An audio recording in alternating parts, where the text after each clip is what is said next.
Doctor Bhimrao Ambedkar की जिंदगी के आखिरी 24 घंटों की कहानी।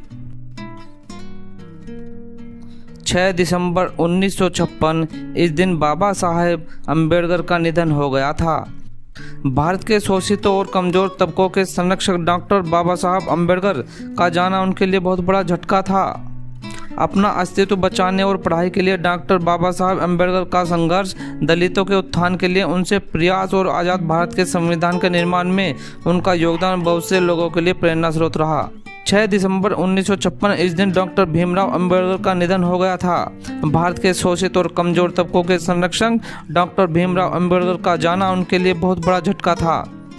अपना अस्तित्व बचाने और पढ़ाई के लिए डॉक्टर भीमराव अंबेडकर का संघर्ष, दलितों के उत्थान के लिए उनके प्रयास और आज़ाद भारत के संविधान के निर्माण में उनका योगदान बहुत से लोगों के लिए प्रेरणा स्रोत रहा है। उनके लिए यह सफ़र बहुत मुश्किल रहा था। इस पूरे सफ़र के दौरान डॉक्टर भीमराव अंबेडकर कई बीमारियों से जूझते रहे। वो डायबिटीज़, ब्लड प्रेशर, न्यूराइटिस और आर्थराइटिस जैसी लाइलाज बीमारियों से पीड़ित थे। डायबिटीज़ के चलते उनका शरीर बेहद कमज़ोर हो गया था। गठिया की बीमारी के चलते वो कई रातों तक बिस्तर पर दर्द से परेशान रहते थे। जब हम बाबा साहब डॉक्टर भीमराव अंबेडकर की ज़िंदगी के आखिरी कुछ घंटों के बारे में बात करते हैं तो पता चलता है कि उनकी सेहत किस कदर बिगड़ी हुई थी। बाबा साहब ने 6 दिसंबर 1956 को सुबह के वक्त सोते हुए आखिरी सांस ली थी कि उससे एक दिन पहले यानी 5 दिसंबर 1956 को क्या हुआ था। उससे पहले हम उस आखिरी सार्वजनिक कार्यक्रम के बारे में समझने की कोशिश करेंगे जिसमें अपनी मौत से पहले बाबा साहब ने भाग लिया था। डॉक्टर भीमराव अंबेडकर का आखिरी सार्वजनिक कार्यक्रम राज्यसभा की कार्यवाही में शिरकत करने का था। नवंबर के आखिरी 3 हफ्तों के दौरान बाबा साहब दिल्ली से बाहर थे।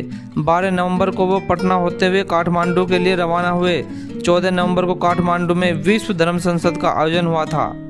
इस सम्मेलन का उद्घाटन नेपाल के राजा महेंद्र ने किया था। नेपाल के राजा ने बाबा साहब से मंच पर अपने पास बैठने को कहा। ऐसा पहले कभी नहीं हुआ। इससे बौद्ध धर्म में बाबा साहब के कद का अंदाजा हो जाता है। काठमांडू में अलग अलग जगहों पर तमाम लोगों से मिलने के बाद बाबा साहब बहुत थक गए थे। भीमराव अंबेडकर की पत्नी सविता अंबेडकर, जिन्हें माई साहेब बाबा साहब के नाम से भी जाना जाता है, माई साहेब के अनुसार भारत लौटते वक्त बाबा साहब ने बौद्ध धर्म के तीर्थ स्थलों का दौरा किया। वो नेपाल में महात्मा बुद्ध के जन्म स्थल लुम्बिनी गए।